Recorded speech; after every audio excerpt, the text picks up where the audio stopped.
ইতালির রোম থেকে ঢাকায় আসা বিমান বাংলাদেশ এয়ারলাইন্সের একটি ফ্লাইটে বোমা হামলার হুমকি পাওয়া গেছে। এতে আতঙ্কিত হয়ে পড়েন যাত্রীরা। ফ্লাইটটি নিরাপদে ঢাকায় হযরত শাহজালাল আন্তর্জাতিক বিমানবন্দরে অবতরণ করেছে। এরপর এতে তল্লাশি অভিযান শুরু হয়। আজ বুধবার 22শে জানুয়ারি বেলা 11:30টার দিকে শাহজালাল বিমানবন্দরের নির্বাহী পরিচালক গ্রুপ ক্যাপ্টেন কামরুল ইসলাম এই তথ্য নিশ্চিত করেছেন। কামরুল ইসলাম বলেন, মোবাইল ফোনে একটি অপরিচিত নম্বর থেকে এই হুমকি দেওয়া হয়েছে। ফ্লাইটটি নিরাপদে অবতরণ করেছে। এতে 250 জন যাত্রী এবং 13 জন ক্রু ছিল। সবাইকে নিরাপদে বিমান থেকে নামিয়ে আনা হয়েছে।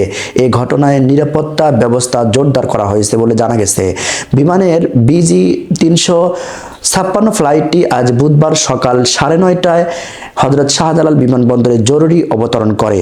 ফ্লাইটটি মঙ্গলবার 21শে জানুয়ারি স্থানীয় সময় রাত 8টায় রোমের লিওনার্দো দা ভিঞ্চি বিমানবন্দর থেকে ঢাকার উদ্দেশ্যে রওনা হয়েছিল। সকাল 10:30টার বোমা ডিসপোজাল ইউনিটি প্লেনটির ভেতরে প্রবেশ করে।